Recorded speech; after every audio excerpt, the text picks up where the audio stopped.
Hello hello আপা। হ্যাঁ ওয়ালাইকুম আসসালাম, বলো কি? জি আপা, ওই আজকে কি ঢাকায় সব জায়গায় মিছিল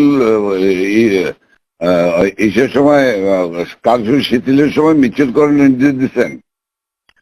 না, মিছিল না, যদি ওরা নামে টামে তা আমাদেরও প্রেজেন্সটা থাকা দরকার ওইভাবে। জি, কিন্তু মিছিল কি করবে? না না না না না, মিছিল করবে না। তাহলে মহানগর থেকে নির্দেশ দিয়ে দিয়েছে সব ওয়ার্ডে সব জায়গায় মিছিল করার জন্য, তাহলে এটা বন্ধ করাই না? দাঁড়ো দাও দাও, ওদেরকে কে বলছে মিছিল করতে? ওদেরকে মহানগর কি করছে? ওদেরকে মহানগর থেকে বলছে। মহানগর কে বলছে? তো মহানগরে কেউ না কেউ বলছে তো। জি জি তো সেটা একটু জিজ্ঞেস করো তো।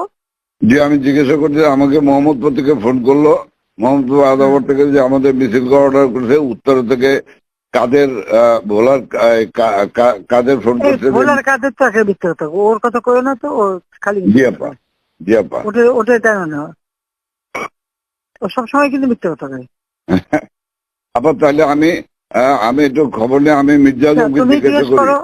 হ্যাঁ, মিউজিক কে বলছে কি? যদি ইন্টেলিজেন্স বা এদের থেকে বলা হয় তখন এরা করতে পারে যে আমাদের প্রেজেন্সটা থাকলে তখন ওরা নামতে সাহস পাবে না, এদের জি সাপোর্ট হবে। জি। এটা হতে পারে, বাট তাহলে তোমাকে একটু জিজ্ঞেস করে নিতে হবে। আমি আচ্ছা আমি ওদেরকে হেল্প করার জন্য হতে পারে, কিন্তু জি মির্জা আজমকে জিজ্ঞেস করে যে মির্জা আজমকে কে বলছে, জি, ওরা জিজ্ঞেস করে আমার জানাও। আমি জানছি। আর আপা ওই যে তালিকাটা তৈরি করতে বলছেন, একটা তালিকা তৈরি হ্যাঁ, করছি। তা তাড়াতাড়ি। আমি রেডি হয়ে গেছে, আমি আপনার কাছে আজকে হ্যান্ড ওভার করবো, আপনি পিএমও থেকে ফেরার সময়, বুঝলে? হ্যাঁ, ঠিক আছে। আর আপা আর একটা বিষয় একটু হ্যাঁ, বলি। বলো। আমু ভাই 14 দলের মিটিং ডাকছে হ্যাঁ। তার বাসায়। হুম। তো আমি যাব, হ্যাঁ, আমাকে যেতে বলছে। যাবা, আচ্ছা। যাও। জি কারণ সেদিন তো এটা খুব আমাদের ভালো হয়েছে, ওদেরকে ইনভলভ করে যে করলাম না, নাহলে তো জি, বলেও মানে নামাইছে আমাকে। এটা একটা বিশাল কাজ হয়েছে আপা। এবং তাদেরকে ওই সময়টাই কারফিউর কথা সিদ্ধান্ত নেওয়ায় ব্যাপারটা খুব ওভারঅল হয়ে গেছে। হুম। খুব ঐতিহাসিক ভালো কাজ হয়েছে। ওই তাদের গিয়ে একটা মেসেজ দিচ্ছে সবাইকে যে যার যা কিছু আছে সব তো বঙ্গবন্ধুর কথা এখন নকল করে। জি জি সবাই জি, মানে আন্দোলন চালায় যাও, 2 দিন কন্টিনিউ করতে পারলে আর এই গভর্নমেন্ট থাকবে না। থাকবে না। জি হ্যাঁ, তো এটা সে সবাইকে বলছি। এখন তো তোমার আমি একটা কথা বলি, তোমার তোমার এই যে বিহারি, তুমি আমাকে যেটা বলবো সত্যি কথা বলবো। জি, বলবো। তোমার ওই মোহাম্মদপুরে যে বিহারি পড়ছিল, ওদের ওদের ভূমিকাটা কি? ওদের ভূমিকা ভালো আপা। শুধু এখানে সেন্টু কমিশনার আছে একটা, এই যে কালপিট জাতীয় পার্টির। হ্যাঁ, ও একটা কালপিট, ওর সঙ্গে কয়েকটা ছেলে আছে জাতীয় পার্টির সঙ্গে।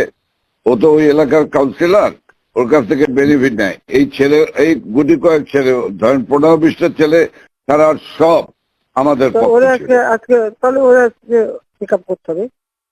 সেন্টু হলো সমস্ত মানে রুট অফ অল ইভিলস। তাহলে ওইটাকে ধরাবো, ওটাকে ধরবে। আর এছাড়া আপা আমার মোহাম্মদপুরের সব ঠিক আছে, শুধু পল্লবীটা ডিস্টার্ব।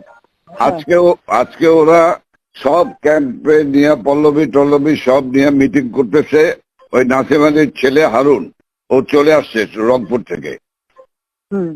ও চলে আসছে, ও মিটিং করতেছে আজকে, আইসা ও স্টেটমেন্ট করবে একটা। আমি বলছি তোমরা স্টেটমেন্ট করো। গুড, ঠিক আছে। ওরা আজকে স্টেটমেন্ট করবে আপা। কিন্তু হ্যাঁ, ওরা যে সেন্ট্রাল ধরলে তো আবার জাতীয় পার্টি চাপবে। চুপ করো, জাতীয় পার্টির ক্ষেত্রে আমাদের কি আসে যায়? আচ্ছা, বাহ, আমার জাতীয় পার্টিতে আর কত দরকার নেই পার্টির।